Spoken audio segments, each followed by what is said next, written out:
আল্লাহ তাআলা সাইয়েদনা ইব্রাহিম আলাইহিস সালামকে মুসলিম জাতির পিতা বলে ঘোষণা করেছেন। আল্লাহ তাআলা বলছেন, মিল্লাতা আবিকুম ইব্রাহিম ওয়া সাম্মাকুমুল মুসলিমিন। ইব্রাহিম হচ্ছে তোমাদের জাতির পিতা, মুসলিম জাতির পিতা, এবং তিনিই তোমাদেরকে মুসলিম নামকরণ করেছেন। এই যে আমরা আমাদের পরিচয় দিতে যে আমরা বলি যে আমরা মুসলিম, আই এম এ মুসলিম, এই ইসলাম শব্দটা, এই মুসলিম শব্দটাকে সাইয়েদনা ইব্রাহিম আলাইহিস সালাম নিজের জন্য চুজ করেছেন এবং তিনিই তোমাদেরকে মুসলিম নামকরণ করেছেন। পাশাপাশি আল্লাহ তাআলা বলছেন যে ইব্রাহিম আলাইহিস সালাম তিনি মুশরিক ছিলেন না, তিনি ইহুদি ছিলেন না, তিনি খ্রিস্টান ছিলেন না, বরং তিনি একনিষ্ঠ মুসলিম ছিলেন। মা কানা ইব্রাহিমু ইয়াহুদিয়্যাও ওয়ালা নাসরানিয়্যাও ওয়ালাকিন কানা হানিফাম মুসলিমা ওয়া মা কানা মিনাল মুশরিকিন। আল্লাহ তাআলা বলছেন ইব্রাহিম আলাইহিস সালাম তিনি ইহুদি ছিলেন না, খ্রিস্টান ছিলেন না, মুশরিক ছিলেন না, তিনি ছিলেন একনিষ্ঠ মুসলমান। সাইয়েদনা ইব্রাহিম আলাইহিস সালামকে আল্লাহ তাআলা অনেকগুলো পরীক্ষায় তিনি ফেলেছিলেন। তার পুরো জীবনটা ছিল পরীক্ষা দ্বারা পরিপূর্ণ। অনেক স্ট্রাগল করে করে, অনেক পরীক্ষায় উত্তীর্ণ হয়ে তিনি এই সম্মানের আসনে আসীন হয়েছেন। আল্লাহ তাআলা ইরশাদ করছেন, ওয়া ইয ইবতালা ইব্রাহিমা রাব্বুহু বিকালিমাতিন ফাআতাম্মাহুন ক্বালা ইন্নী জা'iলুকা লিন-নাসি ইমামা। অর্থাৎ আল্লাহ তাআলা সাইয়েদনা ইব্রাহিম আলাইহিস সালামকে অনেকগুলো পরীক্ষা করেছিলেন, আর প্রতিটি পরীক্ষায়, প্রতিটি পদক্ষেপে তিনি সফলতার সাথে উত্তীর্ণ হয়েছেন। প্রতিটি পরীক্ষায় তিনি আল্লাহ তাআলাকে সন্তুষ্ট করতে সক্ষম হয়েছিলেন। সুবহানাল্লাহি ওয়া বিহামদিহি। এবং খুশি হয়ে আল্লাহ তাআলা বললেন যে ইন্নী জাআলুকা লিন-নাসি ইমামা, হে Ibrahim, I am gonna make you the leader for the entire human being. আমি গোটা বিশ্বের মানবকুলের জন্য তোমাকে ইমাম বানাবো, লিডার বানাবো। You will be the leader for the entire human being. গোটা বিশ্ববাসীর জন্য আমি তোমাকে নেতা বানাবো। এবং তিনি ইব্রাহিম আলাইহিস সালামের উপর এত খুশি হয়েছিলেন যে সাইয়েদনা ইব্রাহিম আলাইহিস সালামকে আল্লাহ তাআলা খলিলুল্লাহ উপাধিতে তিনি ভূষিত করেছেন। আল্লাহ তাআলা ইরশাদ করছেন, ওয়াত্তাখাযাল্লাহু ইব্রাহিমা খলিলা। অর্থাৎ আল্লাহ তাআলা সাইয়েদনা ইব্রাহিম আলাইহিস সালামকে খলিল হিসেবে গ্রহণ করেছেন। খলিল মানে হচ্ছে very intimate friend, very close friend. Allah তাআলা সাইয়েদনা ইব্রাহিম আলাইহিস সালামকে খুব কাছের একজন বন্ধু হিসেবে, খলিলুল্লাহ হিসেবে তিনি ভূষিত করেছেন। পাশাপাশি আমাদের আল কুরআন আল কারীমে তিনি সাইয়েদনা ইব্রাহিম আলাইহিস সালামের নামে একটি স্বতন্ত্র সূরাই ডেডিকেট করেছেন। কালামুল্লাহ মাজিদের 14তম সূরা হচ্ছে সূরাতুল ইব্রাহিম। এখানেই শেষ নয়, সাইয়েদনা ইব্রাহিম আলাইহিস সালামের স্মরণকে মুমিন হৃদয়ে সদা জাগ্রত রাখবার জন্য আল্লাহ তাআলা বিশ্বাসীদের জন্য প্রত্যেক সালাতের শেষের দিকে, শেষ বৈঠকে সালাম ফেরানোর আগে একটা দুরূদ পড়াকে আমাদের জন্য আল্লাহ তাআলা অবধারিত করেছেন। এবং এই দুরূদটার নাম হচ্ছে দুরূদে ইব্রাহিম। আমরা সবসময় সালাতের শেষ বৈঠকে সালাম ফেরানোর আগে পড়ে থাকি, আল্লাহুম্মা সাল্লি আলা মুহাম্মাদ ওয়া আলা আলি মুহাম্মাদ কামা সাল্লাইতা আলা ইব্রাহিম ওয়া আলা আলি ইব্রাহিম ইন্নাকা হামিদুম মাজিদ। অর্থাৎ হে আল্লাহ, আপনি সাইয়েদনা ইব্রাহিম আলাইহিস সালামের উপর এবং তার পুরো বংশধরদের উপর যেভাবে আপনি রহমত করেছেন, আমাদের প্রিয় নবী মুহাম্মদুর রাসূলুল্লাহ সাল্লাল্লাহু আলাইহি সাল্লামের উপর এবং তার বংশের উপর আপনি এভাবে রহমত এবং বরকত নাযিল করুন। তার মানে পৃথিবী যতদিন থাকবে, কিয়ামত অবধি বিশ্বাসীরা যতদিন সালাত আদায় করবে, প্রতিটি সালাতের শেষ বৈঠকে সাইয়েদনা ইব্রাহিমের নাম এভাবে উচ্চারিত হবে। সাইয়েদনা ইব্রাহিম আলাইহিস সালাম জন্মগ্রহণ করেছিলেন ইরাকের বাবেল নগরীতে। আমরা জানি যে ইরাকের একটি খুব প্রাচীন শহর আছে যেটাকে বাবেল শহর বলা হয়, এবং আমরা ব্যাবিলনের শূন্য উদ্যানের নাম শুনেছি, the hanging garden of Babylon. এই ব্যাবিলনকেই আরবিতে বাবেল বলা হয়। সাইয়েদনা ইব্রাহিম আলাইহিস সালাম ইরাকের বাবেল শহরে তিনি জন্মগ্রহণ করেন, এবং সেই শহরের তৎকালীন রাজা বা সম্রাটের নাম ছিল নমরুদ। আমরা সবাই বিশ্বাসীরা, মুসলিমরা কম বেশি সাইয়েদনা ইব্রাহিম আলাইহিস সালাম এবং নমরুদের ঘটনা জানি।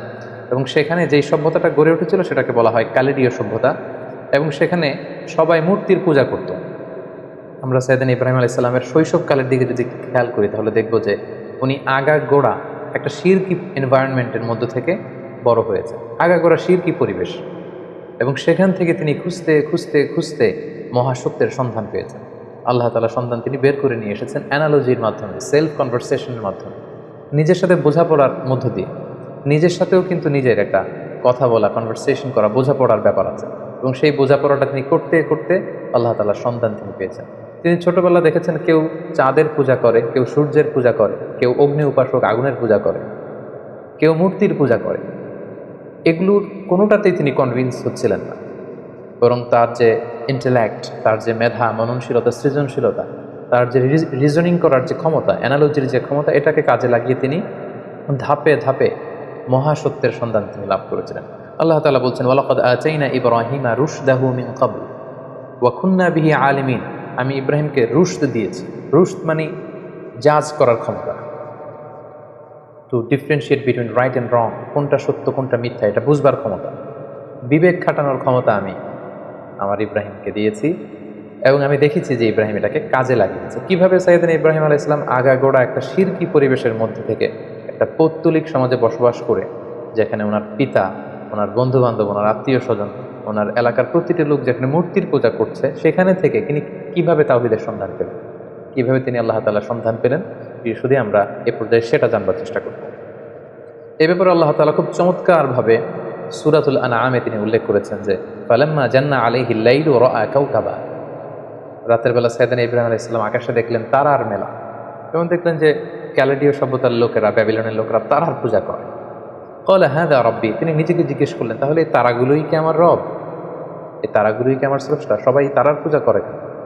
ফালাম্মা আফালা ক্বালা লা উহিব্বুল আফিলিন, কিন্তু রাত শেষে যখন তারাগুলো অস্ত চলে গেল, তারাগুলো যখন বিস্তৃত হয়ে গেল, তখন তিনি ভাবলেন যে না, আমার স্রষ্টা তো আমাকে ছেড়ে কোথাও চলে যেতে পারে না। রাতের বেলা তারা দেখা যায়, দিনের বেলা দেখা যায় না, তো দিনের বেলা আমি বিপদে পড়লে আমি কার কাছে চাপো?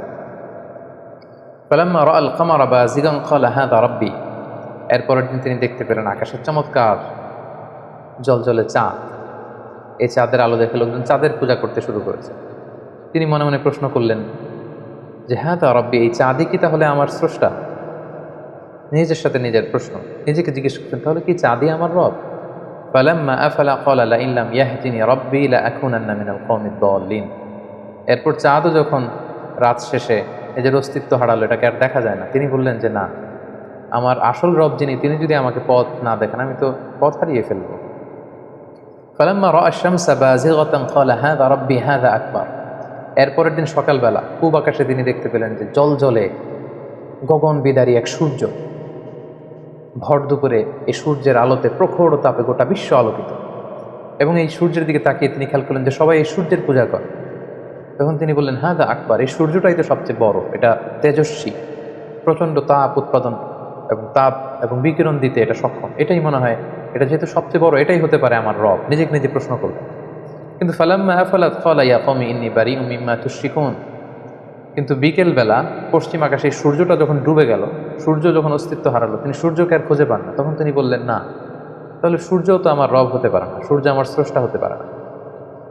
তখন তিনি বললেন যে না, এই চাঁদ আমার রব নয়, এই তারাগুলো আমার রব নয়, এই সূর্য আমার রব নয়, বরং নিশ্চয়ই এমন একজন মহাস্রষ্টা থাকবে, এমন একজন চিফ কন্ট্রোলার থাকবেন, যিনি চাঁদ, সূর্য, তারা, এই মহাবিশ্বকে তিনি কন্ট্রোল করছেন। তাকে হয়তো আমি দেখছি না, কিন্তু একজন না একজনকে থাকতেই হবে যিনি সব কিছুকে নিয়ন্ত্রণ করছেন। তখন তিনি বললেন যে সেই মহান নিয়ন্ত্রকের দিকে আমি আমার ডাইরেকশনকে ঘুরালাম। ইন্নী ওয়াজ্জাহাতু ওয়াজহিয়া লিল্লাযী ফাতারাস সামাওয়াতি ওয়াল আরদা হানিফা ওয়া মা আনা মিনাল মুশরিকিন। তিনি তখন বলিষ্ঠ কণ্ঠে, দ্ব্যর্থহীন কণ্ঠে ঘোষণা করলেন যে আমি আমার চেহারাকে, আমার ডাইরেকশনকে ওই মহাসত্তার দিকে ফেরালাম, যদিও আমি দেখছি না, কিন্তু আমার মন বলছে, আমার হৃদয় বলছে একজন মহা সত্য, একজন মহান স্রষ্টা, একজন মহান নিয়ন্ত্রণকারী এই মহাবিশ্বের একজন থাকবেন, যিনি সব কিছুকে নিয়ন্ত্রণ করেন। আমি তার দিকে ফিরলাম এবং তিনিই হচ্ছেন আমার রব। সুবহানাল্লাহ বিহামদিহি। সম্মানিত সুধী, দেখুন কিভাবে অ্যানালজির মাধ্যমে, রিজনিংয়ের মাধ্যমে, নিজের সাথে নিজের বোঝাপড়ার মধ্য দিয়ে সাইয়েদনা ইব্রাহিম আলাইহিস সালাম আল্লাহ তাআলার সন্ধান তিনি পেয়ে গেলেন। সাইয়েদনা ইব্রাহিম আলাইহিস সালাম যখন আল্লাহ তাআলার সন্ধান পেয়ে গেলেন, তখন আল্লাহ তাআলা সরাসরি ইব্রাহিম আলাইহিস সালামকে প্রত্যাদেশ করলেন, ওহী করলেন, এবং তার বাণী বাহক হিসেবে পৃথিবীতে সাইন করলেন। আল্লাহ তাআলা ইরশাদ করছেন, ইয ক্বালা লাহু রাব্বুহু আসলিম ক্বালা আসলামতু লিরাব্বিল আলামিন। আল্লাহ তাআলা বললেন, হে ইব্রাহিম, অনেক চেষ্টা অনুসন্ধানের মধ্য দিয়ে যেহেতু তুমি আমার সন্ধান পেয়েছো, আমি তোমাকে সারেন্ডার করার অর্ডার করছি। আসলিম, সারেন্ডার করো। সাইয়েদনা ইব্রাহিম আলাইহিস সালাম কোনো টু শব্দ না করে, কোনো আওয়াজ না করে তিনি বললেন, আসলামতু লিরাব্বিল আলামিন, আমি মহাবিশ্বের সৃষ্টিকর্তা আল্লাহ তাআলার কাছে আত্মসমর্পণ করলাম। আমার নিজের কোনো ইচ্ছা আর চলবে না। আমার আল্লাহ তাআলা আমাকে যেখানে পথ দেখান, যেটা অর্ডার করেন, যেটাই তিনি দিক নির্দেশনা দেন, আমি সেটাই করব। আমি কমপ্লিটলি সারেন্ডার করলাম। যখন আল্লাহ তাআলার কাছে সাইয়েদনা ইব্রাহিম আলাইহিস সালাম সারেন্ডার করলেন, আল্লাহ তাআলা সাইয়েদনা জিবরিল আলাইহিস সালামের মাধ্যমে ওহী পাঠাতে লাগলেন। আল্লাহ তাআলা সর্বপ্রথম সাইয়েদনা ইব্রাহিম আলাইহিস সালামকে বললেন, তুমি যেহেতু তাওহীদের সন্ধান পেয়েছো, মহাসত্যের সন্ধান পেয়েছো, আমি আল্লাহ তাআলাকে তুমি খুঁজে পেয়েছো, এই তথ্য তুমি সমাজের মধ্যে ছড়িয়ে দাও। আল্লাহ তাআলা সাইয়েদনা ইব্রাহিম আলাইহিস সালামকে বললেন, যাও, তুমি সর্বপ্রথম তোমার পিতাকে দাওয়াত দেওয়ার মধ্য দিয়ে এই তাওহীদের বাণী ছড়িয়ে দাও। সাইয়েদনা ইব্রাহিম যেহেতু পরিবার থেকেই দাওয়াতি কাজে শুরু করতে হয়, এজন্য সাইয়েদনা ইব্রাহিম আলাইহিস সালাম ওনার পিতার কাছে গেলেন। কালামুল্লাহ মাজিদ আল্লাহ তাআলা চমৎকারভাবে বলছেন, ওয়া ইয ক্বালা ইব্রাহিমু লিআবিহি আযরা আতাত্তাখিযু আসনামান আলিহা ইন্নী আরাকা ওয়া কওমাকা ফি দালালিম মুবিন। তার বাবাকে যে বললেন, বাবা আপনি কেন এই মূর্তির পূজা করেন? নিজ হাতে ইব্রাহিম আলাইহিস সালামের পিতা আজহার চমৎকার মূর্তি বানাতে পারতেন, স্কাল্পচার বানাতে পারতেন, স্ট্যাচু বানাতে পারতেন। তিনি বললেন, বাবা আপনি নিজ হাতে এই মূর্তিগুলোর প্যাটার্ন দিচ্ছেন, শেপ দিচ্ছেন, আপনি যেটার স্রষ্টা সেটাকে আবার আপনি স্রষ্টা বলে তার সামনে সেজদায় লুটিয়ে পড়ছেন, কেন এটা করছেন? আপনি এবং আমার জাতিগোষ্ঠীর সবাই খুব ভুল করছে বলে আমি মনে করছি, সুস্পষ্ট ভুলের মধ্যে আছেন। সেদিন ইব্রাহিম আলাইহিস সালাম খুব কোমল ভাষায়, আমরা জানি যে দাওয়াতের ভাষা হতে হয় খুবই সফট, খুবই জেন্টেল, খুবই পোলাইট। সেদিন ইব্রাহিম আলাইহিস সালাম খুবই ভদ্রতা এবং শ্রদ্ধার সাথে তিনি তার পিতাকে সম্বোধন করে বললেন, হে আমার পরম শ্রদ্ধেয় পিতা, হে আমার বাবা। ইয ক্বালা লিআবিহি ইয়া আবাতি লিমা তা'বুদু মা লা ইয়াসমা'ু ওয়া লা ইউবসিরু ওয়া লা ইউগনি আনকা শাইআ। হে বাবা, কেন এই মূর্তিগুলোর পূজা করেন যেটা চোখে দেখে না, যেটা কানে শোনে না, যে মূর্তিগুলো আপনাদের ভালো মন্দ কিছুই করতে পারে না। ইয়া আবাতি ইন্নী ক্বাদ জাআনি মিনাল ইলমি মা লাম ইয়া'তিকা ফাত্তাবি'নি আহদিকা সিরাতান সাবিয়্যা। হে বাবা, আমি মহাসত্যের সন্ধান পেয়েছি, আপনি আমাকে অনুসরণ করুন, আমি আপনাকে সঠিক পথ দেখাবো। ইয়া আবাতি লা তা'বুদিশ শাইতানা ইন্না শাইতানা কানা লির-রাহমানি আসিয়া। হে আমার পিতা, আপনি শয়তানের অনুসরণ করবেন না, শয়তান রহমানের মানে আল্লাহ তাআলার অবাধ্য হয়েছিল। ইয়া আবাতি ইন্নী আখাফু আন ইয়ামাসসাকা আযাবুম মিনার রহমান ফাতাকুনু লিশ-শাইতানি ওয়ালিয়্যা। হে আমার পরম শ্রদ্ধেয় পিতা, হে আমার বাবা, আমি ভয় পাচ্ছি আপনারা যদি এই শিরকি কাজের উপর অব্যাহত থাকেন, আল্লাহ তাআলার কঠিন আযাব আপনাদের উপর আপতিত হবে, ফলে শয়তান আপনাদের অভিভাবক হয়ে যাবে, আল্লাহ তাআলার অভিভাবকত্ব আপনি হারিয়ে ফেলবেন। এভাবে খুব সফট ভাষায় তিনি তার পিতাকে দাওয়াত দিলেন। তার পিতার রেসপন্স কেমন ছিল এটা শুনে তার পিতা কি বলল? ইব্রাহিম আলাইহিস সালামের পিতা বলল, ক্বালা আরাগিবুন আনতা আন আলিহাতি ইয়া ইব্রাহিম। হে ইব্রাহিম, তুমি কি আমাদের এই মূর্তিগুলোর প্রতি, আমাদের খোদাগুলোর প্রতি অনাস্থা প্রকাশ করছো? তুমি কি বিশ্বাস করো না যেগুলো আমাদের রব? তিনি অবাক হলেন যে আমার ছেলে এইরকম রিয়েক্ট করছে কেন, এই ধরনের কথা বলছে কেন। সাইয়েদনা ইব্রাহিম আলাইহিস সালামের বাবা তখন বললেন, লা ইন লাম তানতাহি লা আরজুমান্নাক। ইব্রাহিম, এই সমস্ত ফালতু কথা যদি তুমি বন্ধ না করো, আমি তোমাকে পাথর নিক্ষেপ করে হত্যা করব।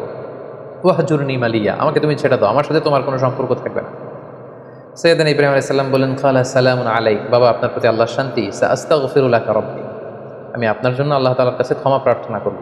ইন্নাহু কানা বি হাফিয়া, তিনি অনেক মেহেরবান। এভাবে তিনি সর্বপ্রথম তার পিতাকে তাওহীদের দাওয়াত দিলেন। এবার আল্লাহ তাআলা বললেন, যাও ইব্রাহিম, তুমি তোমার জাতিগোষ্ঠীর কাছে তাওহীদের কথা ছড়িয়ে দাও। প্রথমে বাবাকে দাওয়াত দিয়েছো, তিনি প্রত্যাখ্যান করেছেন, এবার তোমার জাতিগোষ্ঠীর কাছে যাও। সম্মানিত শুধু একটু খেয়াল করবেন যে কিভাবে নিজের জাতিগোষ্ঠীর কাছে তিনি যখন সত্য তুলে ধরলেন, কিভাবে তিনি তার যুক্তি এবং বুদ্ধিমত্তার প্রয়োগ তিনি করেছেন। সর্বপ্রথম তিনি তার এলাকাবাসীর লোকদের কাছে গেলেন, যখন তারা মূর্তির সামনে সেজদায় অবনত ছিল। তিনি যে বললেন, মা হাদিহি তামাসিলুল্লাতী আনতুম লাহা আকিফুন। তিনি যে বললেন, কেন তোমরা মূর্তির সামনে এভাবে হাত জড়ো করে দাঁড়িয়ে থাকো কেন? ক্বালু ওয়াজাদনা আবাআনা লাহা আবিদিন। উত্তরে এলাকাবাসী বলল, আমাদের বাবা, দাদা, চাচা, আমাদের সিনিয়ররা, আমাদের পূর্বপুরুষরা এরকম করতো, ফলে আমরাও করি। বাপ দাদাদেরকে দেখতাম মূর্তির সামনে এভাবে চায়, আমরা শিখেছি, তো আমরাও এমনটা চাই। সাইয়েদনা ইব্রাহিম আলাইহিস সালাম স্পষ্ট ভাষায় বললেন, ক্বালা লাকাদ কুনতুম আনতুম ওয়া আবাউকুম ফি দালালিন মুবিন। It's completely wrong, absolutely wrong. What you doing, it's absolutely wrong. তোমরা ভুলের মধ্যে আছো, তোমরাও ভুল করেছো, তোমাদের পূর্বপুরুষও ভুল করেছে। এটা ছিল দাওয়াত দেওয়ার প্রথম ধাপ। তারপর কোনো এক রাষ্ট্রীয় উৎসবের দিন, ফেস্টিভ্যালের দিন, সবাই মিলে শহরের বাইরে উৎসব করতে যাবে। সবাই বললো, ইব্রাহিম চলো, আজকে আমাদের যে সেলিব্রেশন হবে, বিগ সেলিব্রেশন, আমরা সবাই শহরের বাইরে যে এই উৎসবে, ফেস্টিভ্যালে অংশগ্রহণ করবো। বা নাযারা নাযরাতান ফিন নুজুম। সাইয়েদনা ইব্রাহিম আলাইহিস সালাম আকাশের দিকে তাকালেন। ফাকালা ইন্নী সাকিম, তিনি বললেন, না আমি যেতে পারবো না, আমি অসুস্থ। ফাতাওয়াল্লাউ আনহু মুদবিরিন, তারা চলে গেল। শহরে আর কেউ নেই, সবাই চলে গেল সেই বিগ সেলিব্রেশনে অংশগ্রহণ করবার জন্য, কিন্তু সাইয়েদনা ইব্রাহিম আলাইহিস সালাম গেলেন না। তিনি বললেন, আমি অসুস্থ। আসলে তিনি অসুস্থ ছিলেন না। তাহলে তিনি কেন বললেন যে আমি অসুস্থ? অর্থাৎ উনি মানসিকভাবে খুব বিপর্যস্ত ছিলেন। আমরা জানি যে আমাদের অসুস্থতা দুই ধরনের, একটা শারীরিক অসুস্থতা আর একটা মানসিক অসুস্থতা। একজন নবী যিনি তাওহীদে বিশ্বাসী, তিনি দেখতে পাচ্ছেন তার চারিপাশে শুধু শিরকি কার্যকলাপ, এগুলো দেখে একজন নবী মানসিকভাবে সুস্থ থাকতে পারেন না। তাই তিনি বলেছিলেন যে আমি অসুস্থ।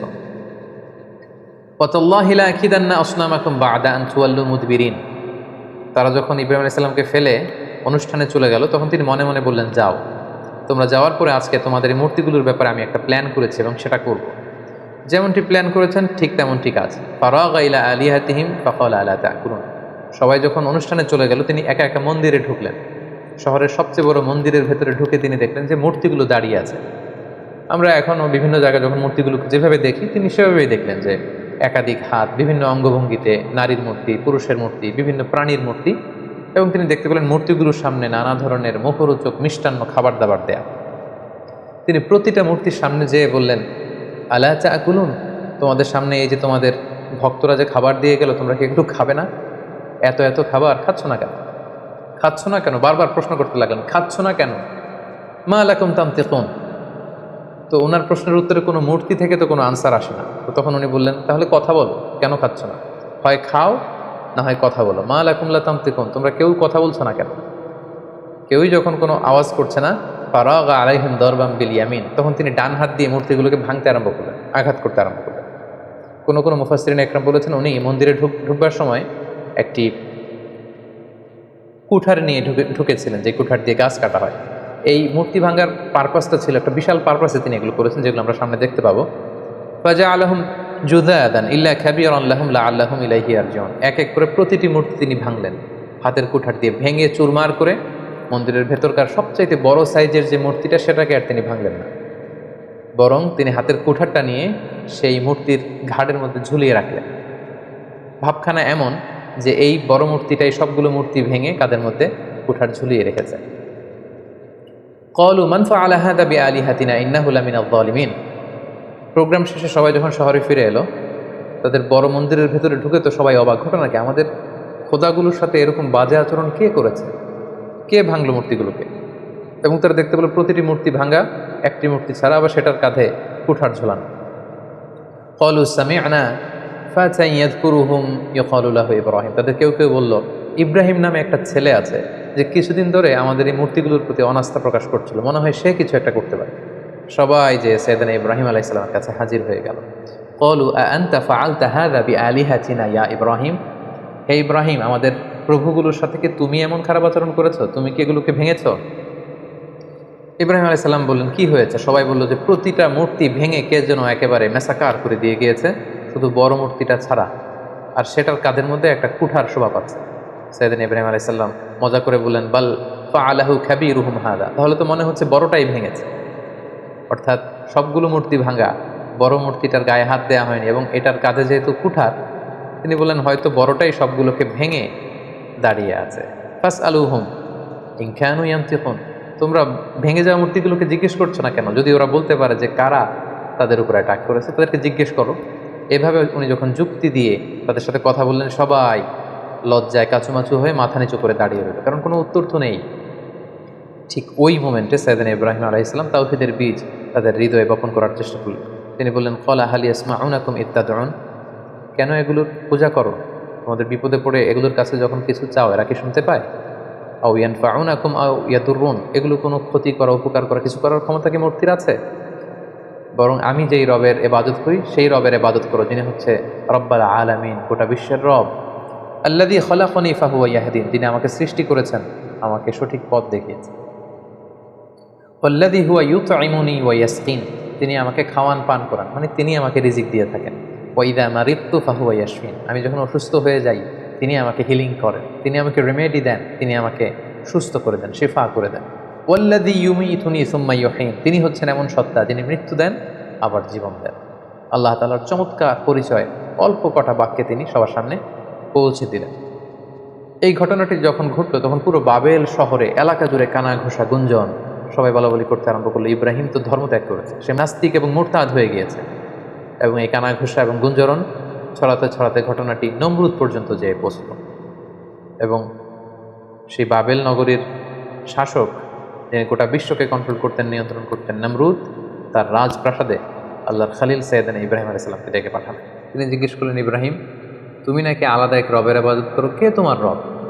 সাইয়েদনা ইব্রাহিম আলাইহিস সালাম বললেন, রব্বি আল্লাযী ইউহয়ী ওয়া ইউমীত, আমার রব হচ্ছেন তিনি, যিনি জীবন দেন আবার মৃত্যু দেন। ক্বালা আনা উহয়ী ওয়া উমীত। নমরুদ বলল, তাই তোমার রব জীবন দেয় এবং মৃত্যু দেয়? আমিও তো জীবন দেই এবং মৃত্যু দেই। সাইয়েদনা ইব্রাহিম আলাইহিস সালাম বললেন, কিভাবে তুমি জীবন দাও, মৃত্যু দাও, দেখাও তো। নামরুদ তখন জেলখানা থেকে দুজন ফাঁসির দণ্ডপ্রাপ্ত আসামিকে ডেকে নিয়ে আসলেন এবং তিনি একজনকে সাথে সাথে মৃত্যুদণ্ড কার্যকর করে দিলেন, বললেন একে মৃত্যু দাও, সাথে সাথে তাকে মৃত্যুদণ্ড দেওয়া হলো। আরেকজনকে মৃত্যুদণ্ড দিতে যেয়ে তিনি বললেন থেমে যাও, তাকে ছেড়ে দাও, তাকে ছেড়ে দেয়া হলো, বাঁচিয়ে দেয়া হলো। নামরুদ বলল ইব্রাহিম এই তো দেখো, দুজনের প্রথম জনকে আমি মৃত্যু দিলাম, দ্বিতীয় জনকে আমি জীবন দিলাম, তুমি বলেছো তোমার রব জীবন দেয় এবং মৃত্যু দেয়, আমিও তো জীবন দেই এবং মৃত্যু দেই। সাইয়েদনা ইব্রাহিম আলাইহিস সালাম তখন বললেন ফাইনাল্লাহা ইয়াতি বিশ-শামসি মিনাল মাশরিকি ফাতি বিহা মিনাল মাগরিব ফাবুহিতাল্লাযী কাফার। সাইয়েদনা ইব্রাহিম আলাইহিস সালাম বললেন তাই তুমিও জীবন দাও, তুমিও মৃত্যু দাও, তাহলে শোনো হে নামরুদ, আমার রব প্রতিদিন সকালবেলা পূর্ব দিক থেকে সূর্য ওঠান, পশ্চিম দিকে সেটাকে অস্ত যাওয়ান। তুমি যদি সত্যিকার অর্থে রব হয়ে থাকো তাহলে সকালবেলার সূর্যটা তুমি পূর্ব দিক থেকে না উঠিয়ে পশ্চিম দিক থেকে উঠাও। তুমি যদি করতে পারো তাহলে পূর্ব দিক থেকে আগামীকাল সূর্যটা না উঠিয়ে সেটাকে পশ্চিম দিক থেকে উঠাও। বুহিতাল্লাযী কাফার। এটা কখনোই নমরুদের পক্ষে সম্ভব না। সে লাজবাব হয়ে গেল, সে একেবারে চুপ হয়ে গেল, সে জায়গার মধ্যে একেবারে থেমে গেল। সুবহানাল্লাহ, কতটা প্রত্যুৎপন্নমতিতা নিয়ে, উপস্থিত বুদ্ধি নিয়ে একজন নবীকে আল্লাহ তাআলা দাওয়াতি কাজে পাঠিয়েছেন। নমরুদ যখন সাইয়েদনা ইব্রাহিম আলাইহিস সালামের সাথে তর্কে বা ডিবেটে বা কনভারসেশনে হেরে গেল, তখন সে বলল বিশাল অগ্নিকাণ্ড তৈরি করো, ক্বালু ইবনু লাহু বুনিয়ানান ফাআলকুহু ফিল জাহিম, বিশাল প্রাচীর নির্মাণ করো, এখানে গাছের গুঁড়ি দিয়ে লাকড়ি দিয়ে আগুন জ্বালাও এবং এই আগুনে ইব্রাহিমকে নিক্ষেপ করো।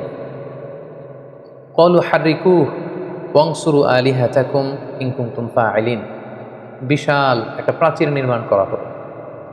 ব্যাবিলন শহরের বড় বড় গাছ কেটে, ডাল কেটে, লাকড়ি এনে, গাছের গুঁড়ি এনে সেখানে স্তূপ করা হলো, আগুন জ্বালানো হলো, দাউ দাউ করে জ্বলছে সে আগুন। ওই আগুনের কাছে যাওয়া সম্ভব নয়, ফলে সাইয়েদনা ইব্রাহিমকে অনেক দূর থেকে সেখানে থ্রো করা হলো। অনেক লোক এই দৃশ্য দেখতে এসেছে।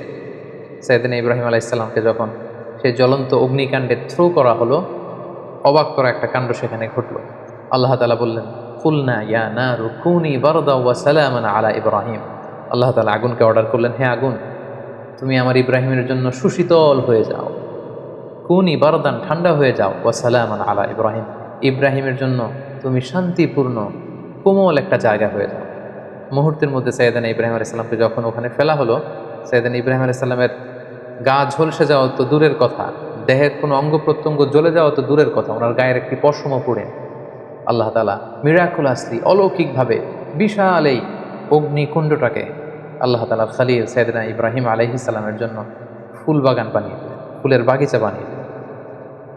সাইয়েদনা ইব্রাহিম আলাইহিস সালামের এই ঘটনার পরে অনেক মুফাসসিরিন ইকরাম বলেন যে আল্লাহ তাআলা মশা পাঠিয়ে নামরুদের মৃত্যু কার্যকর করেছিলেন। তিনি মশা বাহিনী পাঠান, কোনো একটি মশা নামরুদের নাকের ভেতর দিয়ে ঢুকে মস্তিষ্কে কামড়াতে শুরু করে এবং সে যন্ত্রণায় অতিষ্ঠ হয়ে নিজেই নিজের মাথায় পেটাতে শুরু করে এবং হাতুড়ি দিয়ে নিজের মাথায় নিজে পেটাতে পেটাতে এভাবেই তার মৃত্যু ঘটে। তাফসিরে তবারিতে এই ঘটনাটি এসেছে এবং অনেক ইসরায়েলি বর্ণনাতে এসেছে এবং এটা হতে পারে আল্লাহ তাআলা জালিমদের সাথে ঠিক এভাবেই আচরণ করে থাকে। নামরুদের বিশাল সে অগ্নিকাণ্ড থেকে মুক্তি লাভের পর আল্লাহ তাআলার আদেশে সাইয়েদনা ইব্রাহিম আলাইহিস সালাম ইরাক থেকে প্যালেস্টাইনে তিনি হিজরত করলেন। ওনার সাথে ছিল ওনার স্ত্রী সারা এবং ওনার ভাতিজা লূত আলাইহিস সালাম, এবং তিনি সিরিয়ার কানাআন এলাকাতে থাকতে শুরু করলেন। বর্তমানে সেই এলাকাটিকে আল খালিল, মাদিনাতুল খালিল বা হেব্রন শহর নামে এলাকাটি পরিচিত। আল্লাহ তাআলা বলছেন ফাআমানা লাহু লূত, পুরো বাবেলের জাতিগোষ্ঠীর মধ্যে শুধু লূত ওনার ভাতিজা তিনিই কেবল ঈমান এনেছিলেন সাইয়েদনা ইব্রাহিম আলাইহিস সালামের উপর।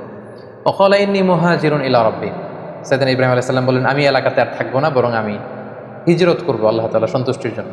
তিনি চলে গেলেন প্যালেস্টাইনে। সাইয়েদনা ইব্রাহিম আলাইহিস সালাম লূত আলাইহিস সালাম এবং তার স্ত্রী সারাকে নিয়ে ওই এলাকাতে বসবাস শুরু করলেন। ইন দ্য মিন টাইম লূত আলাইহিস সালামকে নবুয়ত দিয়ে আল্লাহ তাআলা জর্ডানের সাদুম এলাকাতে পাঠিয়ে দিলেন। তিনি আর তার স্ত্রী সারা প্যালেস্টাইনে বসবাস করতে শুরু করলেন। কিন্তু দুর্ভিক্ষের কারণে তিনি ফিলিস্তিনেও খুব বেশি সময় থাকতে পারলেন না। তার মানে ওনার মাইগ্রেশন শুরু হলো, হিজরত। ইরাকের বাবেল থেকে হিজরত করে উনি চলে গেলেন ফিলিস্তিনে। এবার ফিলিস্তিনে যেহেতু দুর্ভিক্ষ, সেখানে যেহেতু খাদ্যের অভাব, তিনি খাদ্য সংগ্রহের জন্য ওনার স্ত্রী সারাকে নিয়ে মিশরে চলে গেলেন। সেখানে একটি চমৎকার ঘটনা ঘটেছে যেটি সহিহ বুখারীতে এসেছে। মিশরের তৎকালীন বাদশা ছিল খুবই নারী লোলুপ একজন মদ্যপ শাসক। কোনো সুন্দরী নারীকে পেলেই তার সম্ভ্রম হানির জন্য সে বাদশা চেষ্টা করত। আর সে নারীর সাথে যদি ওই নারীর স্বামীকে পাওয়া যেত, স্বামীকে হত্যা করত। আর যদি ভাই বা বাবা থাকতো, ভাই বা বাবাকে ছেড়ে দিত। তো সে রাজার রক্ষীরা সাইয়েদনা ইব্রাহিম আলাইহিস সালামের পথ আটকালেন, জিজ্ঞেস করলেন সাথে কে? সাইয়েদনা ইব্রাহিম আলাইহিস সালাম বললেন, হাযিহি উখতি, এটা আমার বোন। তো সারা জিজ্ঞেস করলো, আমি তো আপনার বোন না। বোন বললেন যে? সাইয়েদনা ইব্রাহিম আলাইহিস সালাম বললেন, এই ভূখণ্ডে আমি আর তুমি ছাড়া কেউ বিশ্বাসী নেই।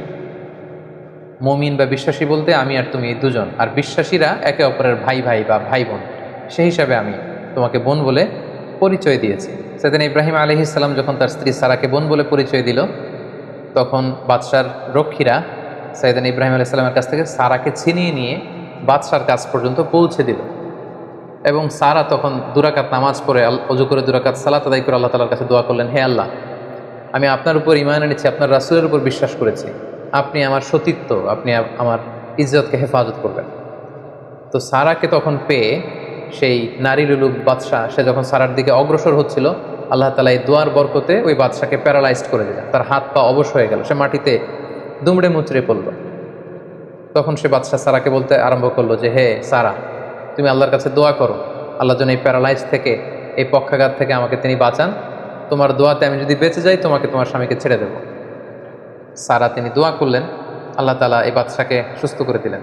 কিন্তু বাদশাহ সুস্থ হয়ে আবারও সারার প্রতি আকৃষ্ট হয়ে আবার তার দিকে উদ্ধত্ত হলো, আবারও আল্লাহ তাআলা তাকে প্যারালাইজড করে দিলেন। সে আবার কাচুমাচু শুরু করলো, বললো, সারা তুমি দোয়া করো, তা না হলে আমি বাঁচবো না। সারা দোয়া করলেন, সে বেঁচে গেল, আবার উদ্ধত হলো। এভাবে 3 বার সেই মদ্যপ নারী লুলুপ সেই বাদশাহ, মিশরের সেই সম্রাট, 3 বার সাইয়্যিদাতুনা সারার সম্ভ্রমহানির চেষ্টা করেও যখন ব্যর্থ হলো, তখন তার পাইক পেয়ারদেরকে সে ডেকে বলল, কাকে নিয়ে এসেছো আমার সামনে? এটা তো একটা ডাইনি, এটা একটা জাদুকর্মী, একে ছেড়ে দাও, একে এর স্বামীকেও ছেড়ে দাও, আর আমার এলাকা থেকে হাজার নামে একজন দাসীকে গিফট হিসেবে দিয়ে দাও। তাড়াতাড়ি আমার ভূখণ্ড থেকে এদেরকে এক্সিট করে দাও। এরা যতদিন আমাদের এলাকায় থাকবে আমি খুব ভীতির মধ্যে থাকবো। সহিহ বুখারীতে খুব চমৎকারভাবে এই ঘটনাটি এসেছে। সাইয়্যিদাতুনা সারার দোয়ার বরকতে আল্লাহ তাআলা এই বিপদ থেকে তাকে মুক্ত করেছেন, এবং মিশরীয় একজন দাসী এই বাদশাহ সাইয়েদনা ইব্রাহিম এবং সারার সাথে করে গিফট হিসেবে পাঠিয়েছেন। সাইয়েদনা ইব্রাহিম আলাইহিস সালাম সারাকে নিয়ে এবং মিশরীয় সেই দাসীকে নিয়ে চলে আসলেন আবার ফিলিস্তিনে খাদ্য সংগ্রহ করে। ঠিক এই মুহূর্তটাতে, এই সময়টাতে সাইয়েদনা ইব্রাহিম আলাইহিস সালামের বয়স 80-এরও বেশি, কিন্তু তখনও পর্যন্ত সারার গর্ভে কোনো সন্তান আসেনি। তখন সারা বাধ্য হয়ে এই যে দাসী, এই দাসীকে, এই হাজারকে, যাকে আমরা বিবি হাজেরা বলে চিনি, এই হাজেরাকে সাইয়েদনা ইব্রাহিম আলাইহিস সালামের জন্য উৎসর্গ করলেন। এবং সাইয়েদনা ইব্রাহিম আলাইহিস সালাম তাকে কনকিউবাইন, যেটাকে আরবিতে মিলকুল ইয়ামিন বলে, দাসী হিসেবে গ্রহণ করলেন, যেটা ইসলামে সেমি ওয়াইফের একটা স্ট্যাটাসে থাকে, অর্থাৎ স্ত্রীর চেয়ে কিছুটা নিম্ন পর্যায়ের একটি মর্যাদা নিয়ে স্বামীর সাথে থাকা। সেই সময়কালে এটা বৈধ ছিল। তিনি সাইয়েদনা ইব্রাহিমের সাথে স্বামী স্ত্রীর সম্পর্কে তারা থাকতে শুরু করলেন, এবং সাইয়েদনা ইব্রাহিম আলাইহিস সালাম এবং হাজেরার কোলকে আলোকিত করে এক ফুটফুটে নবজাতক সন্তানের আগমন ঘটলো, এবং সেটাই হচ্ছে সাইয়েদনা ইসমাঈল আলাইহিস সালাম, জাবিহুল্লাহ। দাসীর গর্ভে যখন সন্তান চলে আসলো ইসমাঈল আলাইহিস সালাম, সাইয়েদনা ইব্রাহিম আলাইহিস সালাম হাজেরাকে বেশি ভালোবাসতে শুরু করলেন, সন্তানকে সময় দিতে শুরু করলেন। এটা বিবি সারার ইগুতে যেয়ে লাগলো, তিনি এটাকে পছন্দ করলেন না। তিনি সাইয়েদনা ইব্রাহিম আলাইহিস সালামকে বললেন, আপনি আপনার সন্তান এবং এই হাজেরাকে দূরে কোথায় রেখে আসুন, আমাদের সাথে এরা থাকতে পারবে। এবং আল্লাহ তাআলাও একই আদেশ করলেন। সাইয়েদনা ইব্রাহিমের আলাইহিস সালামের উপর যে বড় বড় কয়েকটি পরীক্ষা ছিল, এটি ছিল অন্যতম একটি পরীক্ষা। কারণ সাইয়েদনা ইসমাঈল আলাইহিস সালাম যখন জন্মগ্রহণ করেন, তখন সাইয়েদনা ইব্রাহিম আলাইহিস সালামের বয়স ছিল 86 বছর। 86 বছর বয়সে যখন একজন বাবা নতুন ফুটফুটে নবজাতক সন্তানকে দেখতে পান, ঠিক ওই মুহূর্তটাতে নিজের সন্তানকে আল্লাহ তাআলা বললেন যে আপনি মরুভূমিতে রেখে আসুন, হাজেরাকে এবং ইসমাইলকে মরুভূমিতে রেখে আসুন। এটা আসলেই অত্যন্ত বড় ধরনের একটি পরীক্ষা ছিল সাইয়েদনা ইব্রাহিম আলাইহিস সালামের জীবন। এবং সাইয়েদনা ইব্রাহিম আলাইহিস সালাম তাই করলেন। আল্লাহ তাআলা লোকেশন ঠিক করে দিলেন যে ফিলিস্তিন থেকে প্রায় 1200 কিলোমিটার দূরে মক্কার মরুভূমিতে তাদেরকে রেখে আসতে হবে। বিশাল আবার এক লম্বা সফরের জন্য তিনি রওনা হলেন। সাইয়েদনা ইব্রাহিম আলাইহিস সালাম হাজেরাকে নিয়ে, দুধের শিশু ইসমাইল আলাইহিস সালামকে নিয়ে মক্কার মরুজমিনে তিনি রেখে আসলেন। হাজেরা এই সিদ্ধান্ত দেখে তিনি অবাক হলেন। দুধের বাচ্চা এবং হাজেরাকে সামান্য কিছু খেজুর আর একটা মশকে কিছু পানি দিয়ে তিনি মরুভূমিতে মক্কার মাঝখানে রেখে চলে আসছেন। বিবি হাজেরা পেছন থেকে ডাকতে শুরু করলেন, হে ইব্রাহিম। কিন্তু সেদিন ইব্রাহিম আলাইসাল্লাম কোনো কথা বলছেন না।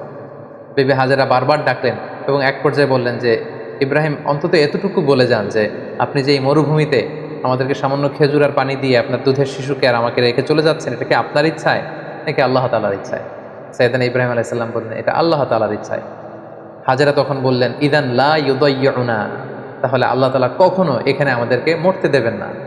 তিনি এখানে আমাদেরকে টিকিয়ে রাখবেন, তিনি আমাদেরকে বাঁচিয়ে রাখবেন, তিনি আমাদেরকে ধ্বংস হতে দেবেন না।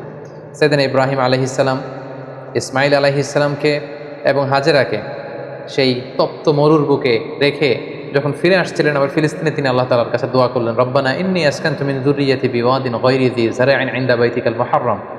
হে আল্লাহ, আপনার পবিত্র ঘরের পাশে এ ব্যারেন অ্যান্ড আনফার্টাইল ল্যান্ড, একটা অনুর্বর এলাকাতে যেখানে গাছ নেই, পানি নেই, মানুষ নেই, জনমানব শূন্য একটা এলাকাতে আমার কলিজার টুকরা সন্তান ইসমাইলকে আর হাজেরাকে আমি রেখে গেলাম। রব্বানা লিয়ুকিমুস সালাতা ফাজআল আফইদাতাম মিনান নাসি তাহওয়ি ইলাইহিম। হে আল্লাহ, তারা যেন সালাত কায়েমকারী হয় এবং গোটা বিশ্বের মানুষ যেন তাদের প্রতি ঝুঁকে পড়ে। ওয়ারযুকহুম মিনাস সামারাতি লাআল্লাহুম ইয়াশকুরুন, আর তাদেরকে আপনি ফলমূল দিয়ে রিজিকের ব্যবস্থা করে দেবেন। তিনি দোয়া করলেন, আবার দোয়া করলেন, রব্বি জাআল হাযা বালাদান আমিনা। হে আল্লাহ, এই ভূখণ্ডটাকে, এই শহরটাকে আপনি একটা নিরাপত্তার শহর হিসেবে কবুল করুন। ওয়ারযুক আহলাহু মিনাস সামারাত, এবং এই এলাকাবাসীকে আপনি ফলমূল দিয়ে রিজিকের ব্যবস্থা করুন। মান আমানা মিনহুম বিল্লাহি ওয়াল ইয়াউমিল আখির, এখানে যারা বিশ্বাসী হবে তাদের রিজিকের দায়িত্বটা হে আল্লাহ আপনি নিয়ে নেন। তাহলে সাইয়েদনা ইব্রাহিম আলাইহিস সালাম কলিজার টুকরা ইসমাইলকে এবং হাজারকে মক্কার মরু জমিনে রেখে দিয়ে তিনি আবার ফিলিস্তিনে চলে গেলেন। ফিলিস্তিনে চলে যেয়ে সাইয়েদনা ইব্রাহিম আলাইহিস সালাম সাইয়েদনা ইসমাইল আলাইহিস সালামকে খুব মিস করতে লাগলেন। কারণ আগে আমরা বলেছি 86 বছর বয়সে সন্তানকে পেয়েছেন, সন্তানকে খুব বেশি তিনি মিস করছেন। সবসময় তিনি ইসমাইলের কথা ভাবেন, অর্থাৎ তার হৃদয়ের একটা বড় জায়গা জুড়ে স্থান দখল করে আছে ইসমাইল। কিন্তু আল্লাহ তাআলা এটা পছন্দ করেননি। আল্লাহ তাআলা আবারও তার খালিলকে আরও একটি বড় পরীক্ষার মুখোমুখি করতে চাইলেন। তিনি চাইলেন যে ইব্রাহিম যেন তার হৃদয়ে শুধু আমি আল্লাহকে স্থান দেয়, আমি আল্লাহর চেয়ে বড় করে আরও বেশি ভালোবাসার জায়গায় যেন ইব্রাহিম আর কাউকে না বসায়। এজন্য আল্লাহ তাআলা সাইয়েদনা ইব্রাহিম আলাইহিস সালামকে স্বপ্নে দেখালেন যে তুমি ইসমাইলকে কুরবানি করো, ইসমাইলকে তুমি আমার সন্তুষ্টির জন্য স্যাক্রিফাইস করো। আরও একটি বড় পরীক্ষার সম্মুখীন হলেন আল্লাহ তাআলার খালিল সাইয়েদনা ইব্রাহিম আলাইহিস সালাম। তিনি ফিলিস্তিন থেকে আবার মক্কায় ফিরে গেলেন। সেখানে যে তিনি সাইয়েদনা ইসমাইল আলাইহিস সালামকে কীভাবে স্যাক্রিফাইস করার জন্য উদ্ধত হয়েছিলেন, এটা আমরা সাইয়েদনা ইসমাইল আলাইহিস সালামের জীবনীতে ইনশাআল্লাহ শুনব। সে পরীক্ষাতেও তিনি উত্তীর্ণ হলেন। উত্তীর্ণ হয়ে আবার তিনি ব্যাক টু প্যালেস্টাইন, তিনি প্যালেস্টাইনে ফিরে আসলেন। তো আল্লাহ তাআলা সাইয়েদনা ইব্রাহিম আলাইহিস সালামের উপর এত খুশি হলেন যে কলিজার টুকরা সন্তান ইসমাইলকে এত ভালোবাসত ইব্রাহিম, একমাত্র আমার সন্তুষ্টির জন্য সেই ইসমাইলকে তার গলায় ছুরি লাগাতে ইব্রাহিম এতটুকু দ্বিধা করেনি। সেজন্য সাইয়েদনা ইব্রাহিম আলাইহিস সালামের উপর খুশি হয়ে তিনি আরও একটি সন্তান তিনি দান করলেন, সাইয়েদনা ইব্রাহিম আলাইহিস সালামের দ্বিতীয় সন্তান, যেটা এসেছিল সারার গর্ভে। তিনি যখন ফিলিস্তিনে ফিরে আসলেন, আল্লাহ তাআলা ফেরেশতা পাঠিয়ে তৃতীয় সন্তান অর্থাৎ সাইয়েদনা ইসহাক আলাইহিস সালামের আগমনের সংবাদ তিনি ইব্রাহিম আলাইহিস সালামকে জানিয়ে দিলেন। তখন সাইয়েদনা ইব্রাহিম আলাইহিস সালামের বয়স ছিল 100 এবং সারার বয়স ছিল 90। তার মানে সাইয়েদনা ইব্রাহিম আলাইহিস সালাম দুটি সন্তানের মালিক হলেন। তার বড় সন্তানের নাম হচ্ছে ইসমাইল আলাইহিস সালাম, তার 14 বছর পরে তিনি দ্বিতীয় সন্তানের মালিক হলেন, সেই সন্তানের নাম ছিল ইসহাক আলাইহিস সালাম। এবং তিনি আল্লাহ তাআলার কাছে শুকরিয়া করলেন। তিনি বললেন, আলহামদুলিল্লাহিল্লাযী ওয়াহাবা লি আলাল কিবারি ইসমাইল ওয়া ইসহাক ইন্না রাব্বি লাসামিউদ দুআ। সকল প্রশংসা সে আল্লাহর কাছে, সে আল্লাহর জন্য যিনি বার্ধক্যে তিনি আমাকে দুটি সন্তান দিয়েছেন। 86 বছর বয়সে তিনি আমাকে ফুটফুটে একটা সন্তান ইসমাইল দান করেছেন। আমার বয়স যখন 100, আমি যখন আরও বৃদ্ধ, তিনি তখন আমাকে ইসহাক দান করেছেন। তিনি আল্লাহ তাআলার কাছে শুকরিয়া করলেন। তাহলে দুইজন সন্তান দুইটা গুরুত্বপূর্ণ শহরে বড় হতে লাগলো। কলিজার টুকরা প্রথম সন্তান ইসমাইল আলাইহিস সালাম বড় হতে লাগলেন মক্কায়, আর ছোট সন্তান ইসহাক আলাইহিস সালাম তিনি বড় হতে লাগলেন ফিলিস্তিনে। সাইয়েদনা ইব্রাহিম আলাইহিস সালাম দেখতে দেখতে বয়সের একেবারে শেষ পর্যায়ে তিনি চলে এসেছেন। তখন আল্লাহ তাআলা সাইয়েদনা ইব্রাহিম আলাইহিস সালামকে বললেন যে, ইব্রাহিম, এবার আরও বড় একটি কাজে তোমাকে অ্যাসাইন করবো, বড় একটি মিশনে পাঠাবো। সেটা হচ্ছে আমার ঘরকে তোমার আবার পুনর্নির্মাণ করতে হবে, অর্থাৎ রিকনস্ট্রাক্টিং দ্য কাবা। কারণ আমরা জানি কাবা প্রথম নির্মাণ করেছিল ফেরেশতারা, তারপর করেছিল আদম আলাইহিস সালাম, তারপর করেছিল নূহ আলাইহিস সালাম। কিন্তু নূহ আলাইহিস সালামের মহাপ্লাবনে কাবা ধ্বংস হয়ে গিয়েছিল। সেটাকে আবার পুনর্নির্মাণের জন্য আল্লাহ তাআলা সাইয়েদনা ইব্রাহিম আলাইহিস সালামকে বললেন আবার মাইগ্রেট করো ফ্রম প্যালেস্টাইন টু মক্কা। আমরা যদি সাইয়েদনা ইব্রাহিম আলাইহিস সালামের জীবনী দেখি, কতবার যে তিনি মক্কা থেকে ফিলিস্তিনে এসেছেন, আবার ফিলিস্তিন থেকে 1200 কিলোমিটার পথ পাড়ি দিয়ে তিনি মক্কায় গিয়েছেন, তার কোনো ইয়ত্তা নেই। তিনি কাবা নির্মাণের জন্য গেলেন এবং সন্তান ইসমাইলকে নিয়ে কাবা নির্মাণ করলেন। আল্লাহ তাআলা বলেন ওয়াইদ বাওয়ানা লিইব্রাহিমা মাকানাল বাইত, আমি ইব্রাহিমকে I pointed out for Ibrahim the site of the house, Kaaba ঘরের সাইটটা আমি দেখিয়ে দিলাম, এটা কতটুকু উঁচু হবে, কতটুকু দৈর্ঘ্য হবে, কতটুকু প্রস্থ হবে, তার সবটুকু আমি ইব্রাহিমকে বুঝিয়ে দিলাম। সাইয়েদনা ইব্রাহিম আলাইহিস সালাম সাইয়েদনা ইসমাইল আলাইহিস সালামকে নিয়ে কাবা নির্মাণ শুরু করলেন। ছোট্ট ছেলে ইসমাইল পাথর কেটে এনে বাবার কাছে দেয়। বাবা ইব্রাহিম আলাইহিস সালাম রাজমিস্ত্রির ভূমিকায় অবতীর্ণ হলেন। তিনি নিজ হাতে আল্লাহ তাআলার ঘর কাবা তিনি নির্মাণ করতে শুরু করলেন। বাপ ছেলে দুজনই পড়তে আরম্ভ করলেন রব্বানা তাকাব্বাল মিন্না ইন্নাকা আনতাস সামিউল আলিম, হে আল্লাহ আপনি আমাদের পক্ষ থেকে এই ইফোর্ট, এই ডেডিকেশনকে, এই কাজকে আপনি কবুল করে নেবেন। এবং আল্লাহ তাআলা বললেন যে ওয়াইদ জাআলনাল বাইতা মাসাবাতান লিন-নাসি ওয়া আমনা, আমি এই কাবা ঘরকে, ইব্রাহিম ইসমাইলের পদধূলি ধন্য এই কাবা ঘরকে গোটা বিশ্বের মানুষের মিলন কেন্দ্র বানালাম। যেটা আমরা হজ উমরার সময় দেখি, more than 2 million Muslims they gather together in Kaaba. কাবার চারিপাশে প্রায় 20 লক্ষেরও বেশি মানুষ একসাথে হজের সময় তারা সালাত আদায় করে। গোটা বিশ্ব থেকে প্রতিদিন উমরার জন্য মানুষ কিন্তু সেখানে যাচ্ছে, অর্থাৎ মানুষের একটা মিলন কেন্দ্র আল্লাহ তাআলা সেই এলাকাটিকে বানিয়েছিলেন, কিন্তু যেটা একটা সময় ছিল অনুর্বর জনমানব শূন্য একটি এলাকা। এবং আল্লাহ তাআলা আমাদেরকে আদেশ করলেন ওয়াত্তাখিযু মিন মাকামি ইব্রাহিমা মুসাল্লা, তোমরা ইব্রাহিমের দাঁড়ানোর জায়গাকে সালাতের জায়গা বানাও। অর্থাৎ যেই পাথরের উপর দাঁড়িয়ে সাইয়েদনা ইব্রাহিম আলাইহিস সালাম কাবাকে রিকনস্ট্রাক্ট করেছেন, আজ পর্যন্ত এই 2,5-3 হাজার বছর পরেও সেই পাথরটি আজও সংরক্ষিত আছে। আপনারা হজ উমরা যারা করেছেন তারা দেখেছেন সেই পাথরটির চারদিকে সেটা সংরক্ষিত আছে, সাইয়েদনা ইব্রাহিম আলাইহিস সালামের ফুটপ্রিন্ট সেখানে আছে, পায়ের ছাপ আছে। এবং সেটাকে সামনে রেখে টু দ্য ডাইরেকশন অফ কাবা সালাত পড়াকে আল্লাহ তাআলা আমাদের জন্য অবধারিত করেছেন, তিনি আমাদেরকে আদেশ করেছেন। এবং সাইয়েদনা ইব্রাহিম এবং ইসমাইলকে বলেছেন তোমরা কাবা ঘরকে পরিচ্ছন্ন করো, ঝাড়ু দাও। সাইয়েদনা ইব্রাহিম আলাইহিস সালাম সফলতার সাথে কাবা পুনর্নির্মাণের এই মিশনটাও সম্পন্ন করলেন।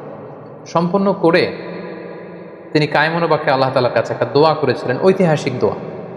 তিনি বলেছিলেন রব্বানা ওয়াবআথ ফীহিম রাসূলান, হে আল্লাহ এই মক্কায় আপনি একজন রসুল পাঠাবেন, ইয়াতলু আলাইহিম আয়াতিক, যে আপনার আয়াত তেলাওয়াত করবে, ওয়া ইউআল্লিমুহুমুল কিতাবা ওয়াল হিকমা, এবং এই এলাকাবাসীদেরকে তিনি আপনার কিতাব শিক্ষা দিবে, সুন্নাহ শিক্ষা দিবে, ওয়া ইউযাক্কিহিম, তাদেরকে পরিচ্ছন্ন করবে, ইন্নাকা আনতাল আজিজুল হাকিম, আপনি মহাপরাক্রমশালী, আপনি প্রজ্ঞাময়। এই দোয়ার বদৌলতেই বেসিক্যালি আল্লাহ তাআলা তিনি বলেছেন আল্লাহ এমন রসুল দেন এই এলাকা থেকে যে কিতাব শোনাবে, কিতাব শিখাবে, যে সুন্নাহ শিখাবে, আপনার আয়াত তেলাওয়াত করবে, মানুষকে তাজকিয়াতুন নাফস করবে। এই দোয়ার বদৌলতেই কিন্তু আল্লাহ তাআলা আখিরি জামানার পয়গম্বর বিশ্বনবী মুহাম্মদ রাসূলুল্লাহ সাল্লাল্লাহু আলাইহি সাল্লামকে এই বরকতপূর্ণ দোয়ার বদৌলতে, এই দোয়ার প্রায় 2500 বছর পরে মক্কায় শেষ নবীর আগমন ঘটে। এবং আল্লাহ রাসূল সাল্লাল্লাহু আলাইহি ওয়াসাল্লাম তিনি বলতেন আনা দাওয়াতু আবি ইব্রাহিম, আমি হচ্ছে আমার বাবা ইব্রাহিমের দোয়ার ফসল। ওনার দোয়ার বদৌলতেই আল্লাহ তাআলা আমাকে এই পৃথিবীতে শেষ নবী করে পাঠিয়েছেন। একেবারে শেষ পর্যায়ে আল্লাহ তাআলা ইব্রাহিমকে বললেন যে ইব্রাহিম তুমি মক্কা ছেড়ে যাওয়ার আগে মক্কাতে একটি ঘোষণা দাও, ঐতিহাসিক ঘোষণা, বিগ অ্যানাউন্সমেন্ট। সেটা কিসের ঘোষণা? সেটা হচ্ছে হজের ঘোষণা।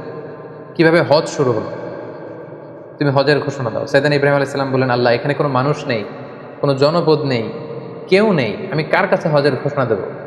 আল্লাহ তাআলা বললেন তুমি শুধু ঘোষণাটা দাও, গোটা বিশ্বের মানুষের কানে এই ঘোষণা পৌঁছে দেওয়ার দায়িত্ব আমি আল্লাহ নিজে নিয়ে নিলাম। সুবহানাল্লাহ ওয়া বিহামদিহি। আল্লাহ তাআলা বলছেন ওয়াআযিন ফিন-নাস বিল হজ ইয়াতুকা রিজালা ওয়া আলা কুল্লি দামিরি ইয়াতিনা মিন কুল্লি ফাজ্জিন আমিক।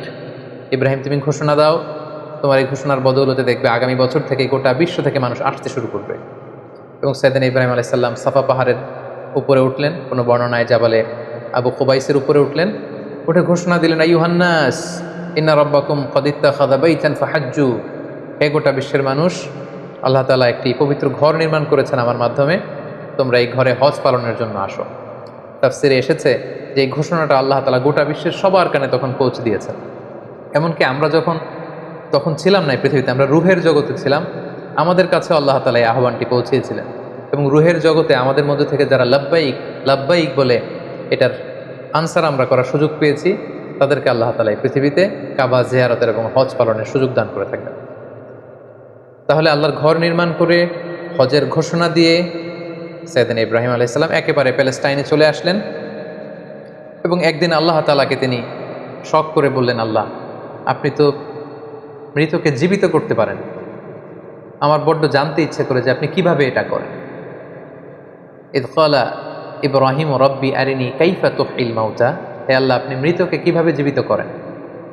আল্লাহ তাআলা বললেন, আওয়ালাম তুমিন, ইব্রাহিম, তোমার কি বিশ্বাস হয় না যে আমি মৃতকে জীবিত করতে পারি? সাইয়েদনা ইব্রাহিম আলাইহিস সালাম বললেন, ক্বালা বালা ওয়ালাকিন লিয়াতমাইন্না কলবি। সাইয়েদনা ইব্রাহিম আলাইহিস সালাম বললেন, হ্যাঁ, অবশ্যই বিশ্বাস করি, কিন্তু আমার হৃদয়টা প্রশান্ত হবে। শুনে এসেছি আপনি মৃতকে জীবিত করেন, কিন্তু কিভাবে করেন? আমি যদি চাক্ষুষ সরাসরি লাইভ যদি দেখতে পারি যে আপনি কিভাবে মৃতকে জীবিত করেন, আমি বড্ড আনন্দ পাবো। আল্লাহ তাআলা বললেন, তাই? আচ্ছা, ঠিক আছে, তুমি তো আমার খালিল, তোমার এই আবেদনকে আমি নাকচ করবো না, আমি ফিরিয়ে দেব না। ক্বালা ফাখুদ আরবাআতাম মিনাত তায়র ফাসুরহুন্না ইলাইকা সুম্মা জাআল আলা কুল্লি জাবালিন মিনহুন্না জুজআন সুম্মা দুউহুন্না ইয়াতিনাকা সাইয়া। আল্লাহ বলেন, ঠিক আছে, তাহলে 4টা পাখি নাও, পাখি 4টাকে জবাই করে টুকরা টুকরা করো, পাখির গোশতগুলোকে ওই যে দূরে পাহাড় দেখা যায়, পাহাড়ের বিভিন্ন জায়গায় ছড়িয়ে দিয়ে আসো, ছড়িয়ে দিয়ে পাহাড়ের এপাশে এসে এখান থেকে পাখিগুলোকে ডাক দাও। আল্লাহ তাআলা বললেন, ইয়াতিনাকা সাইয়া, তুমি ডাক দেওয়ার সাথে সাথে ওই কর্তৃত পাখির গোশতের টুকরাগুলো অটোমেটিক্যালি একটার সাথে আরেকটা লেগে তোমার কাছে জীবিত হয়ে ফিরে আসবে। সেদিন ইব্রাহিম আলাইহিস সালাম তাই করলেন, 4টি পাখি জবাই করলেন, গোশতগুলো টুকরো টুকরো করে কাটলেন, টুকরোগুলো পাহাড়ের পেছনে ছিটিয়ে দিয়ে এ পাশে আসলেন। আল্লাহর নামে পাখিগুলোকে তিনি আবার ডাক দিলেন, কিন্তু ডাক দিতে দেরি, মুহূর্তের মধ্যে সেই কর্তৃত অংশগুলো জোড়া লেগে আবার উড়ে উড়ে দৌড়ে দৌড়ে সাইয়েদনা ইব্রাহিম আলাইহিস সালামের কাছে পাখিগুলো ফিরে আসতে আর দেরি হয়। সুবহানাল্লাহি ওয়া বিহামদিহি। এভাবে আল্লাহ তাআলার সাথে একটা চমৎকার সম্পর্কের মধ্য দিয়ে, সফরময় একটি জীবনের মধ্য দিয়ে একের পর এক অগ্নি পরীক্ষা দিয়ে দিয়ে সাইয়েদনা ইব্রাহিম আলাইহিস সালাম এই পৃথিবীতে তিনি আল্লাহ তাআলার সন্তুষ্টি অর্জন করেছেন। সাইয়েদনা ইব্রাহিম আলাইহিস সালামের শেষ জীবনটা কাটে ফিলিস্তিনে, এবং ফিলিস্তিনের মদিনাতুল খলিল হেব্রন শহরে তিনি ইন্তেকাল করেন, এবং সেখানেই সাইয়েদনা ইব্রাহিম আলাইহিস সালামকে কবর দেয়া হয়েছে, এবং এখনও পর্যন্ত সেটাকে মদিনাতুল খলিল বা খলিল সিটি হিসেবে পরিচিত, এবং এখনও সাইয়েদনা ইব্রাহিম আলাইহিস সালামের কবরটি চিহ্নিত রয়েছে। মুসলিমদের কাছেও এটি পবিত্র জায়গা, বিশেষ করে ইসরায়েলের যে ইহুদিরা, তাদের কাছেও এই জায়গাটি অত্যন্ত পবিত্র। সম্মানিত সুধী, আমরা এ পর্যায়ে সাইয়েদনা ইব্রাহিম আলাইহিস সালামের বর্ণাঢ্য জীবনী থেকে কিছু লাইফ লেসন বের করে নিয়ে আসবার চেষ্টা করব। সাইয়েদনা ইব্রাহিম আলাইহিস সালামের জীবনী থেকে আমরা যে কয়টি লাইফ লেসন পাই, তার প্রথমটি হচ্ছে, সাইয়েদনা ইব্রাহিম আলাইহিস সালাম কিন্তু আমাদের মতো করে জন্মসূত্রে ইসলাম পাননি। ইসলামকে পেতে আল্লাহ তাআলার পরিচয় খুঁজে বের করতে ওনার অনেক কষ্ট করতে হয়েছে, পুরো সমাজের বিরুদ্ধে ওনার দাঁড়াতে হয়েছে, পুরো সমাজের বিরুদ্ধে জেহাদ ঘোষণা করতে হয়েছে, এবং ওনার রেশনাল, ওনার যুক্তি, এগুলোর আলোকে ডিবেট করে করে তিনি তাওহীদের বাণী কিন্তু প্রচার করেছেন। আমরা যেমনি বাই বর্ন মুসলিম, আমরা জন্মগ্রহণের পরে আমাদের কানে আজান দেয়া হয়, আমাদের জন্য আকিকা দেয়া হয়, ইসলামিক নাম রাখা হয়, আমাদেরকে কোরআন শেখানো হয়, আমাদেরকে মসজিদে নিয়ে যাওয়া হয়। সাইয়েদনা ইব্রাহিম আলাইহিস সালাম এটার কোনোটাই পাননি। আগাগোড়া শিরকি পরিবেশে জন্ম নিয়েও গোটা সমাজের বিরুদ্ধে একা দাঁড়িয়ে তিনি তাওহীদের বাণী প্রচার করেছেন। এজন্য উনি একা হলে আল্লাহ তাআলা ওনাকে একটা জাতির সাথে তুলনা করেছেন, ওনাকে আল্লাহ তাআলা নাম দিয়েছেন উম্মাহ, তিনি একাই একটা জাতি। দ্বিতীয় যে লাইফ লেসনটি আমরা পাই সেটি হচ্ছে শিরকের বিরুদ্ধে শক্ত অবস্থান। আমরা জানি যে আল্লাহ তাআলা ইরশাদ করছেন, ইন্নাল্লাহা লা ইয়াগফিরু আন ইউশরাকা বিহি ওয়া ইয়াগফিরু মা দুনা যালিকা লিমান ইয়াশা। আল্লাহ তাআলা সব গুনাহ ক্ষমা করলেও শিরকের গুনাহ কিন্তু তিনি ক্ষমা করবেন না। তাই সম্মানিত দিনী ভাই এবং বোনেরা, আমাদেরকে শিরকের ব্যাপারে খুব সাবধান থাকতে হবে। আল্লাহ রাসূল সাল্লাল্লাহু আলাইহি ওয়াসাল্লাম বলেছেন, পিঁপড়া যেমনি গুটি গুটি পায়ে হাঁটতে থাকে, টের পাওয়া যায় না, তেমনি শিরকও গুটি গুটি পায়ে এমনভাবে আমাদের দেহের ভেতরে ঢুকে আমাদের ইমানকে ড্যামেজ করে দিবে, আমাদের চিন্তা চেতনায় ঢুকে এমনভাবে আমাদের ইমানকে নষ্ট করে দিবে, আমরা টেরও পাবো না। তাই শিরকের বিরুদ্ধে সবসময় আমাদেরকে হার্ড লাইনে থাকতে হবে। কিছু কিছু ব্যাপারে সফট লাইনে থেকে কাজ করা যায়, কিন্তু শিরকের ব্যাপারে কখনো সফট লাইনে কাজ করা যায়। এজন্য সাইয়েদনা ইব্রাহিম আলাইহিস সালামের জীবনী থেকে এটাও আমরা দেখতে পাই যে শিরকের বিরুদ্ধে তিনি হার্ড লাইনে ছিলেন। ওনার পিতাকে সরাসরি বলেছেন যে আপনি ভুল করছেন আমার শ্রদ্ধেয় পিতা। এলাকাবাসীদেরকে তিনি বুঝিয়েছেন যে তোমরা কার কাছে যাচ্ছ, যেটা দেখতে পায় না, যেটা শুনতে পায় না, যেটা ভালো মন্দ কিছু করতে পারে না, তাদের কাছে কেন তোমরা চাচ্ছ? এভাবে তিনি শিরকের বিরুদ্ধে লড়াই করেছেন। 3 নাম্বার যে শিক্ষাটি আমরা পাই সেটা হচ্ছে, ওনার ফ্যামিলিটা ছিল খুব বরকতের একটা family, A family of faith. আপনি যদি খেয়াল করেন যে কেমন বাবা, কেমন স্ত্রী, কেমন সন্তান। সাইয়েদনা ইব্রাহিম আলাইহিস সালামকে যখন আল্লাহ বললেন আসলিম, ক্বালা আসলামতু লিরাব্বিল আলামিন, আল্লাহ বললেন সারেন্ডার করো, কথা ছাড়া ইব্রাহিম আলাইহিস সালাম বললেন সারেন্ডার করলেন। মানে আল্লাহর ইচ্ছার উপরে, আল্লাহর অর্ডারের উপরে কোনো কথা নেই। আমরা যদি হাজারের দিকে তাকাই তাহলে দেখব মরুভূমিতে কেউ নেই, মানুষ নেই, পানি নেই, এরকম একটা মরুভূমিতে সাইয়েদনা ইব্রাহিম আলাইহিস সালাম রেখে আসলেন। আমরা যদি আমাদের স্ত্রীদের সাথে কল্পনা করি যে আমরা কি কখনো এমনটি করতে পারবো, আমরা কি এত চমৎকার উত্তর আমাদের স্ত্রীদের কাছ থেকে পাবো? সাইয়েদনা ইব্রাহিম আলাইহিস সালামের তিনি যখন বললেন যে আল্লাহর আদেশে তোমাদেরকে রেখে যাচ্ছে, তিনি একটি কথা বললেন, ইযান লা ইউদাইয়ুনা, তাহলে আমাদের কোনো ভয় নেই।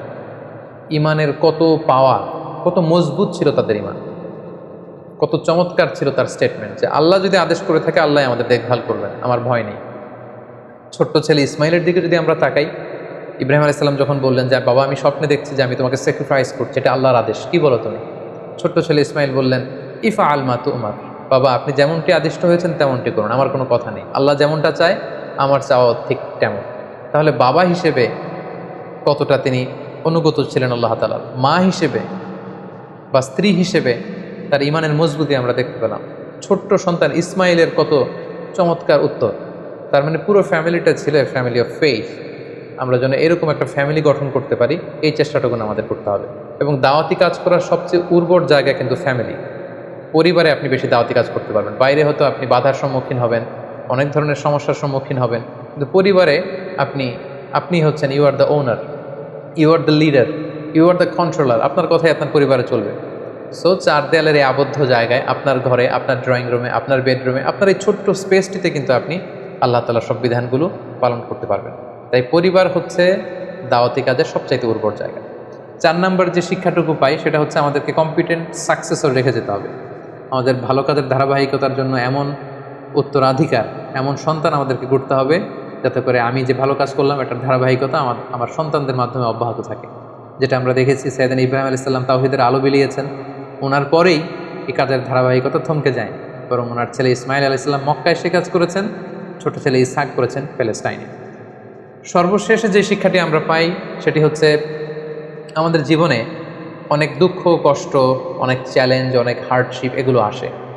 এই দুঃখ কষ্ট স্ট্রাগল এগুলো কিন্তু আমাদের ক্ষতির জন্য আসে না, এগুলো আমাদের পায়ের নিচের মাটিকে আল্লাহ তাআলা মাঝে মাঝে আরও মজবুত করার জন্য এগুলো পাঠান। সাইয়েদনা ইব্রাহিম আলাইহিস সালামের জীবনের সংগ্রাম, পরিশ্রম, পদে পদে পরীক্ষার মুখোমুখি হয়েছেন, সফরময় জীবন, এগুলোতে কি তিনি লুজার হয়েছেন, কিছু হারিয়েছেন না, বরং আল্লাহ তাআলা বলেছেন ইন্নী জাইলুকা লিন-নাসি ইমামা, I am gonna make you the leader.